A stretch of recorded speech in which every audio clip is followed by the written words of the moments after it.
Mayong hapon. Unsa mong reaction ma'am nga ang founder sa Kappa na konbikto sa kaso?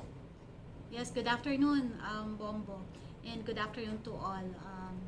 Ang happy kaayo ang SEC karon because kani siya usa ka talagang investment scam na dako na nakaso sa SEC.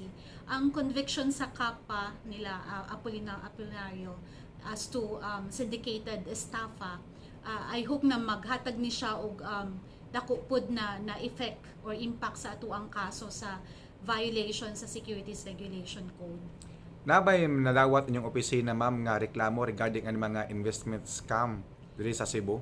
Yes, naaming mga under investigation karon and hopefully pagbantay lang mo kay mag-issue mi og mga advisory regarding scams. Unsay mong pahimangno ma'am ngadto sa mga tawo nga nalambigit aning matang sa nature sa lang business nga mga scammer? Yes, alam mo Bombo, ang mo karon pang warning sa mga tao karon is tanawan ninyo ang Kappa, no? Bisag pag-scam na siya ending. So ang kay pastor karon is a syndicated estafa. It's a life imprisonment. So kung ano sila dati murag victory kay nakakuha og kwarta gikan sa mga individuals, but karon na ang ilang mga kaso na gi-face sa court.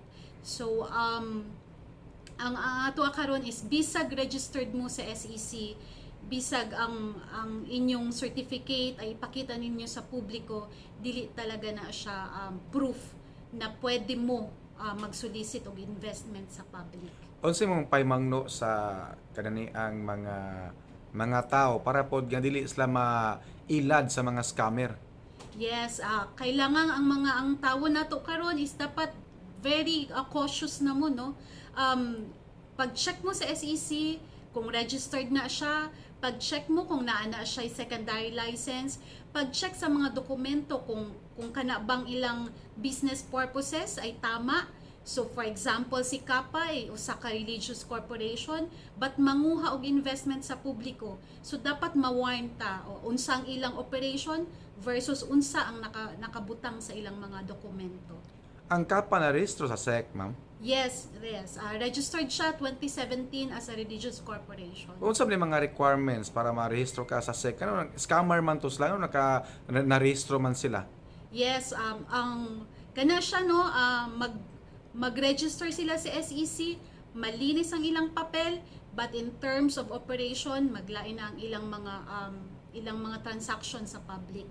So, na-comply ni Kappa ang tanang registration documents or requirements at the time of registration.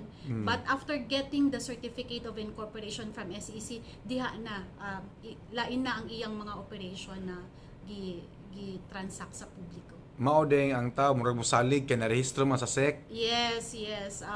Mag-ingat talaga tayo. Not all SEC registered can really get or solicit investments from the public. Unsay angay buhaton sa publiko kung panalitan nakabantay sila scammer man ni asas la mo report, asas la mo duol? Okay. Pwede mo mag-report sa AMUA. Visit us. We have lawyers of the day to cater to your needs, inquiries, or you can also email us seccebu@sec.gov.ph. Dali ra ma-entertain ma'am. Yes. Priority na mo ang mga regarding sa investment scams. Basta karon anyo opisina daghan og reklamo na dawat inyo nagihim agiyak aksyonan. Yes.